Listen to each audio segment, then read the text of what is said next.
Na maandiko yanasema ya kwamba utalaniwa.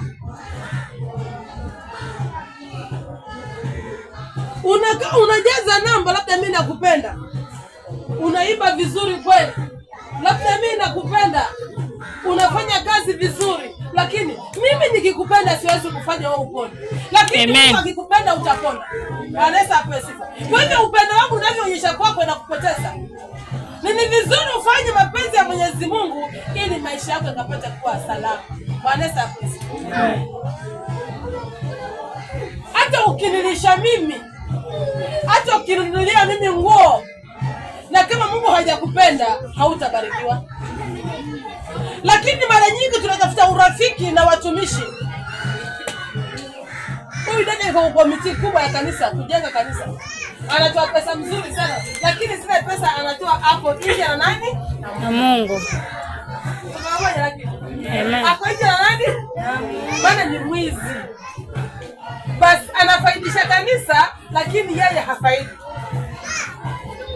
Anatajirisha kanisa, lakini yeye hatajiriki. Maana ni mwizi.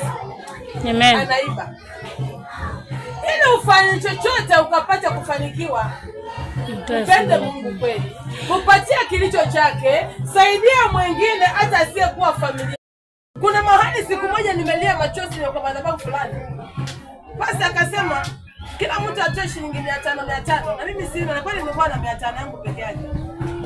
Lakini kwa sababu niliamini kwamba Mungu anaweza, Mungu anatenda, nikachukua ile 500 nikaweka kwa bahasha nikapeleka. Nilipokuja nyumbani, mtu mwenye anamdai deni nilisahau, nilipata ameningoja kwa mlango. 1500. Nilimshukuru Mwenyezi Mungu. Wala Amen. Imani yetu yake wapi? Kwa Mungu. Tufanye mapenzi ya Mwenyezi Mungu. Tuanze kuangalia vitu vidogo kusema hii haiwezekani, hii haiwezekani. Amen. I hope tulivyoingia hapa mliona vile tulikuwa tunakaa. Na tunataka Mungu hata kabla hajafika mwezi wa 5 kuwa na mabadiliko tena mahali hapa. Ili tuone Mungu tunayemwabudu ni Mungu anayetenda mambo makubwa kubwa. Ili tuone kwamba Mungu wetu ni tajiri, si Mungu maskini wa kufanya nini? Wa kubeki. Yaani tunasema Mungu anabariki kweli. Hatua kwa hatua tuone tunabadilika tukisema tukienda kiwango. Bila kulazimishwa, bila kunyanyaswa, useme unajua ningeenda kanisani lakini leo kuna mchango siendi. Kwani watanionaje? Fanya agano na nani? Na Mwenyezi Mungu. Wanaweza kusifa.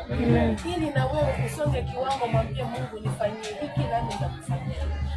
Nipe hiki na mimi nitakufanyia. Tuwe katika hii hali Baba. Ndio utakaponitoa katika hii hali.